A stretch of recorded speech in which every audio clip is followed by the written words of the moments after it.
Welcome to Veil of Shadows, Book 1, The Amulet of Shadows, by Marie Mayer. Chapter 8, The Containment Era. They did not follow the pressure into the hills that day, not because Elara did not want to, but because the feeling she had sensed was not yet rooted. It was a reaching, not a stake. If she chased every reach blindly, she would exhaust herself before the pattern fully revealed itself. Understanding is not surrender, Reese said as they walked back toward the village. If this is old, we need the old records. Elara did not argue. The amulet rested steady against her chest, but she could feel the faint fatigue settling behind her eyes. The balancing she had done at the river had been gentler than the clearing, yet it had required focus. The network was not pushing in bursts anymore. It was adjusting, learning her timing. By the time they reached the square, dusk had begun to soften the edges of buildings and stone. Lanterns flickered in windows. Conversations were quieter now, not panicked, but wary. People were watching their fields the way one watches a fevered child, expecting the heat to spike again at any moment. They did not stop. The records they needed were not in the spell shop. They were in the old archive room beneath the council hall. The hall sat at the northern end of the square, older than most structures in town.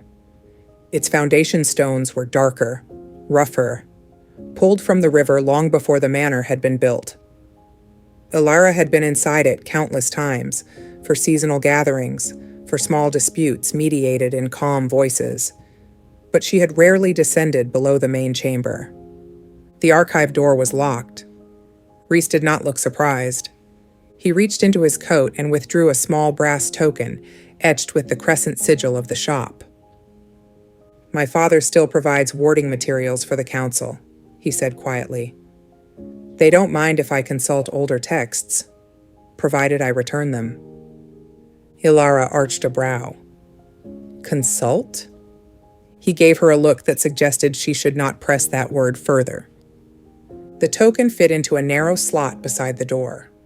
The lock clicked softly, wards loosening with a faint sigh of displaced air. They stepped inside. The stairwell descended in a slow curve, stone cool beneath their boots. The air grew thicker as they moved downward, not stagnant, but undisturbed. The kind of quiet that belongs to things left alone long enough to forget they are being kept. At the bottom, the archive room opened wide and low-ceilinged. Shelves lined the walls, packed with leather-bound volumes and tied bundles of parchment. A long central table stood beneath iron sconces, their flames small but steady. Elara felt the amulet shift faintly, not reacting, not flaring. Simply aware. "These records predate the manor," Reese said softly. "Some of them predate the town." She ran her fingers lightly along the spines nearest her. Dates embossed in fading gold caught her eye. 1623, 1708, 1781, and older. She paused before one volume whose spine bore no date at all, only a faint indentation where a symbol might once have been pressed and then worn away. She pulled it free. Dust rose in a thin cloud. The cover creaked as she opened it. The script inside was tight and angular, the ink browned with age. The first several pages documented crop yields and seasonal anomalies. Flood years, drought years. Ordinary record.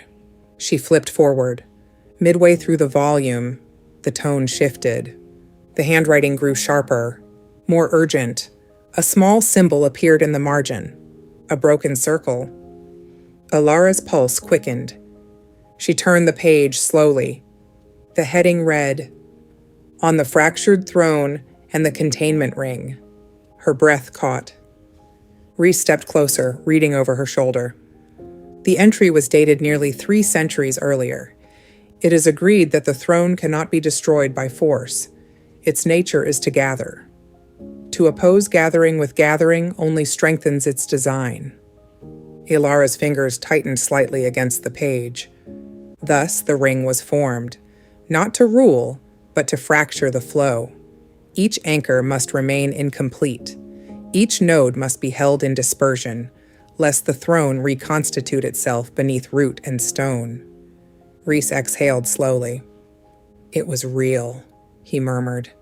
Not allegory. Elara swallowed. They had not been imagining the pattern. The network she had felt was not new. It was a containment grid. She read further.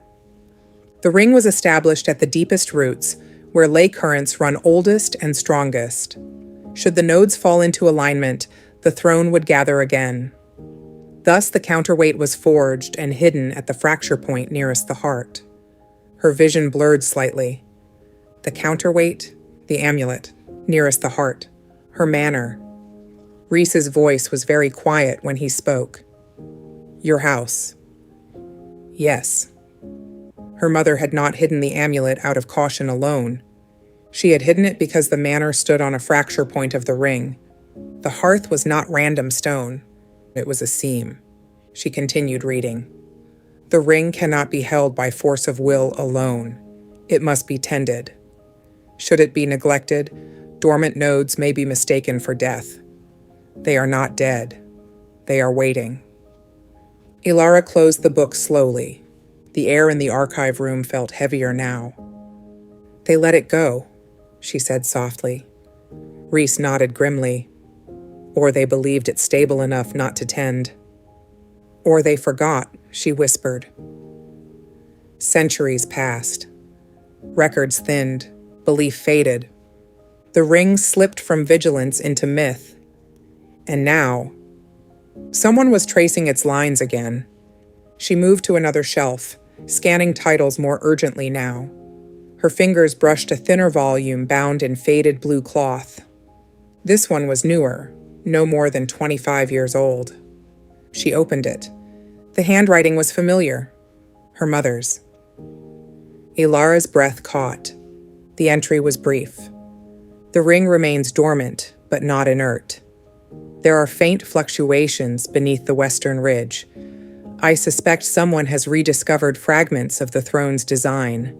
The counterweight must remain hidden. It is not yet time. The date at the top of the page stopped her breath entirely. It was the week before her mother disappeared. The room seemed to tilt slightly. Rhys steadied the table with one hand. She knew, he said quietly. Yes. Elara's throat tightened, but her eyes remained dry. Her mother had known the grid was not destroyed. She had sensed fluctuations, and she had hidden the amulet more securely. Not because the throne had awakened, but because it might. She didn't expect it this soon, Elara murmured. Rhys nodded once, then something changed. Elara closed the volume carefully. The archive room felt colder now, not physically, but in awareness. The ring, the nodes, the fracture at her hearth, the pressure expanding beyond her land. This was not a rogue act. It was a reassembly attempt. Not of a person's power, of a system. Her hand drifted to the amulet, warm, steady. A counterweight forged not to destroy the throne, but to prevent its alignment. She felt suddenly very small, not powerless, but newly aware of scale. How large was the ring? She asked quietly. Rhys scanned the older text again. It says it was established at the deepest roots, he replied. Not just here, across multiple fracture points.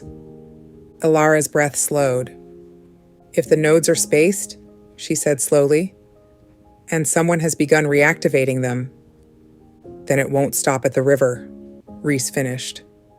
No, it would move outward, finding old seams, testing dormant lines, and if enough nodes aligned. She did not let the thought finish.